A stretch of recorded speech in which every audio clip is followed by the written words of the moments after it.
தாய் தமிழ் உறவுகளுக்கு வணக்கம். மீண்டும் முதலமைச்சர் ஆவோம் என்ற நம்பிக்கையை இழந்தார். மீண்டும் முதலமைச்சர் ஆவோம் என்ற நம்பிக்கையை இழந்தார் என்ற தலைப்பில் இந்த காணொலியை காண்கிறோம். 2026 தமிழக சட்டசபை தேர்தல்.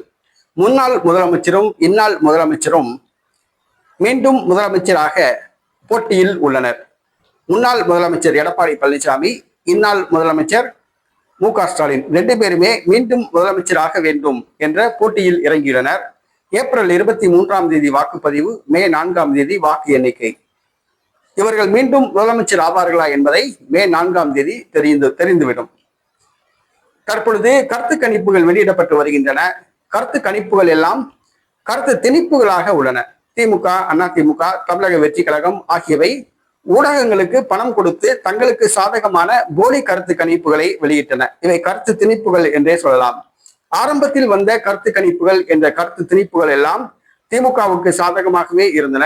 தற்பொழுது வருகின்ற கருத்து கணிப்புகள் எல்லாம் அதிமுக பாஜக கூட்டணிக்கு சாதகமாகவே உள்ளன.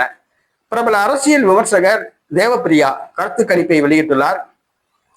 135 முதல் 150 தொகுதிகளில் அதிமுக பாஜக கூட்டணி வெற்றி பெற்று ஆட்சியை பிடிக்கும் என்ற கருத்து கணிப்பை வெளியிட்டுள்ளார். 135 முதல் 150 தொகுதிகளில் அதிமுக கூட்டணி வெற்றி பெற்று ஆட்சியை பிடிக்கும் என்ற கருத்து கணிப்பை வெளியிட்டுள்ளார்.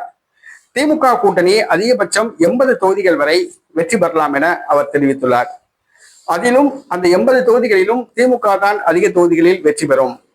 விடுதலை சிறுத்தை கட்சி, மதிமுக, தேமுதிக, கம்யூனிஸ்ட் கட்சிகளுக்கு ஒரு தொகுதி கூட கிடைக்காது என அவர் தெரிவித்துள்ளார். காங்கிரஸ் கட்சிக்கு 3 தொகுதிகள் கிடைக்கும் என கூறப்படுகிறது. தற்பொழுது மீண்டும் முதலமைச்சர் ஆவோம் என்ற நம்பிக்கையை இழந்தார் தற்போதைய முதலமைச்சர் மு.க.ஸ்டாலின். தேவப்பிரியா கணிப்பின்படி திமுக படுதோல்வி அடைகிறது.